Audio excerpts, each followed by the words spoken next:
அந்த ரத்தத்தை விசுவாசிக்கிறவன் பாவியா இருந்தாலும் சரி, கொலைக்காரனா இருந்தாலும் சரி, கவனிங்க, கல்லனா இருந்தாலும் சரி, இயேசு சொல்கிறான், இயேசுவின் ரத்தத்தை விசுவாசிக்கிறவனுக்கு பேர் என்னது? நீதிமான் என்று வேதம் சொல்லப்பட்டு இருக்கிறது. நம்பினா போதும். நீ போய் நீதிமானம், நீ போய் வேற எங்கேயும் போய் மலையிலும் குளத்திலும் அங்கேயும் மிதக்க வேண்டிய அவசியம் இல்லை. அதுதான் வேதம் திட்டவட்டமாய் சொல்கிறது. அந்த ரோமர் 5 கவனிங்க, 1, இவ்விதமாய் நம் விசுவாசத்தினாலே நீதிமான் ஆக்கப்பட்டிருக்கிறபடியால் நம்முடைய கர்த்தராகிய இயேசு கிறிஸ்துவின் மூலமாய் தேவனிடத்தில் சமாதானம். ஆவியே இருந்தவன் அந்த இயேசு கிறிஸ்துவின் ரத்தத்தின் மூலமாய் இந்த சமாதானம் இல்லாத மனிதன் சமாதானத்தை பெறுவது மாத்திரமல்ல, தேவனோடு அப்பா பிதாவே என்று நெருங்கி பழகக்கூடிய ஒரு உறவை மறுபடியும் என்ன பண்றாரு? இயேசுவின் மூலமாய் ஏற்படுத்தி கொடுக்கிறார். குடும்பங்களுக்கு, மனிதர்களுக்கு இயேசு ஒரு பாலமாய் வருகிறார். பாவம் இடையில் இருக்கிறது. இந்த பக்கம் தேவன் இருக்கிறார், இந்த பக்கம் மனிதன் இருக்கிறார். மனிதனும் தேவனும் ஒன்றாய் சேர முடியாதபடி பாவம் என்கிற அந்த கொடூரமான அந்த காரியம் மனிதனையும் தேவனையும் உறவாட முடியாமல் இருக்கிறது. இயேசு ரத்தத்தை சிந்தி மகா சத்தமாய் கூப்பிட்டு பிதாவே நாவியை கடத்தில் ஒப்புவிக்கிறேன் என்று சொல்லும் பொழுது கீழிருந்து மேல் தொடங்கி பாவம் என்கிற திரைச்சிலை 2ஆய் கிழிந்தது.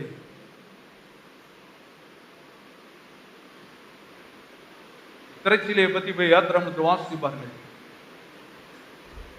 யாரும் கிழிக்க முடியாது.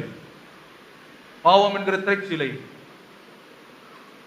மகா சத்தமாய் கூப்பிட்டு ஆவியை விடப்படுது. நாவியும் கரத்தில் ஒப்பு கொடுக்கிற மனிதனுக்கு செய்ய வேண்டிய காரியத்தை செய்து முடித்தாங்கி விட்டது. சொல்றாரு, எல்லாம் முடிந்தது.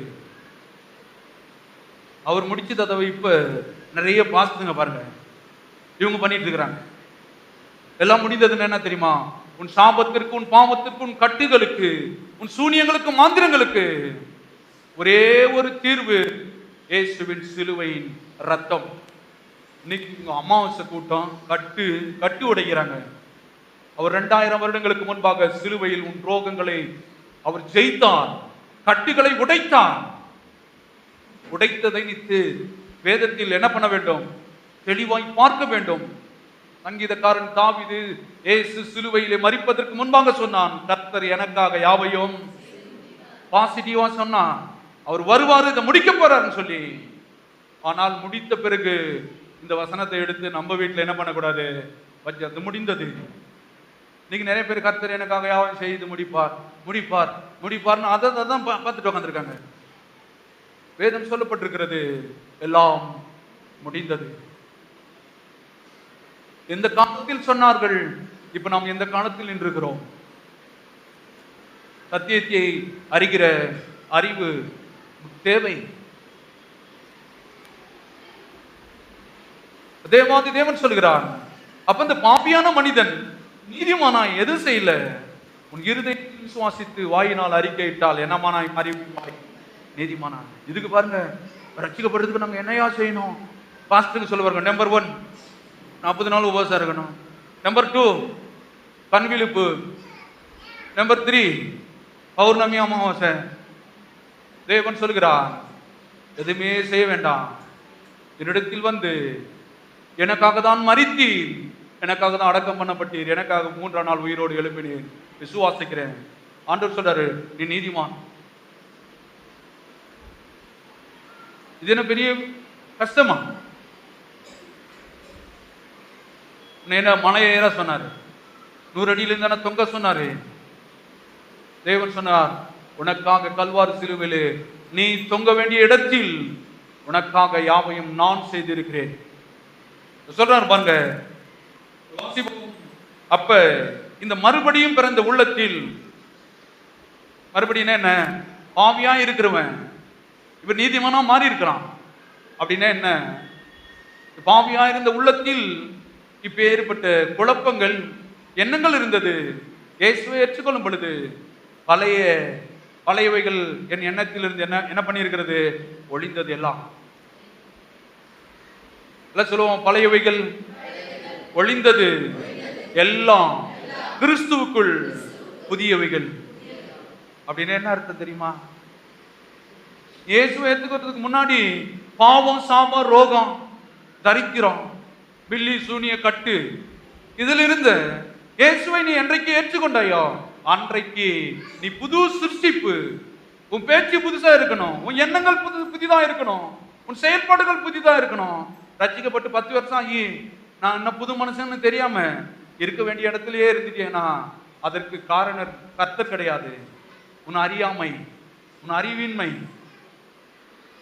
நிறைய பேர் அப்படிதான் பாருங்க, ஜெபத்துல உட்காந்துன்னு ஆண்டவரே இதை செய்யுங்க, ஆண்டவரே இதை செய்யுங்க. செஞ்சிட்டேன், கண்ணை திறந்து பாரு. அதனாலதான் பதில் வரல, அதனாலதான் குடும்ப ஆசீர்வாதங்கள் இல்லை. இயேசுவின் குடும்பத்தில் மறுபடியும் பிறந்திருக்கிறியா? அந்த குடும்பத்திற்கு தலைவர் இயேசு. அந்த குடும்பத்தில் உனக்கு அவர் அப்பா. தேவன் சொல்லுகிறாரு, பைபிளை வச்சுட்டு பாருங்க. ஒரு பழமொழி சொல்லுவாங்க பாருங்க, மழை பெய்யுது, நல்லா 8 மணி மழை பிடிச்சி அடிக்குது. ஒருத்தன் பாருங்க கொடையை அக்கல்ல வச்சுட்டு ஐயோ நான் நினைறேன், ஐயோ நினைறேன், ஐயோ நினைறேன். பக்கத்தில் இருக்கிறவன் பார்த்து சொன்னா முட்டாள். அக்கல் இருக்கிற கொடையை என்ன பண்ணு, தட்டியான போது என்ன பண்ணிடுவேன், 1 நிமிஷத்துல மலையில இருந்து என்ன பண்ணுவேன், பாதுகாப்பு. பைபிளை பாருங்க, எடுத்து பக்கத்தில் வச்சிடுறது. பைபிள் எல்லாரும் வீட்லயும் பாருங்க 2, 3 இருக்குது. பைபிளை வச்சுட்டு கர்த்தர் என்னை சோதிக்கிறாரு, ஏன் என்ன இப்படி வச்சிருக்கிறாரு. இது எப்படி இருக்குன்னா, பதில் புத்தகத்தை கையில் வச்சுட்டு கண்ணு தெரியாத குருட மாதிரி என்ன பண்ணிட்டு இருக்கிறோம், தடவி கொண்டு இருக்கிறோம். உண்மையில் என் கண்ணை வைத்து நான் உனக்கு ஆலோசனை சொல்லுவேன். எங்கேயும் ஆலோசனை கேட்க அங்கேயும் எங்கேயும் ஓடுறது கிடையாது. முட்டி போட்டு கண்ணை முன்ன போதும் கர்த்தர் உள்ளது சத்தம் கொடுப்பார். அங்க கேட்கிறேன், இங்க கேட்கிறேன், இவங்க தான் சிறந்த ஆலோசகர். ஒரே ஒரு ஆலோசனை கர்த்தர், அவர் பேரு இயேசு. கரங்களை தட்டி தேவனை மேம்படுத்துவோம். அதனாலதான் சொல்றேன்.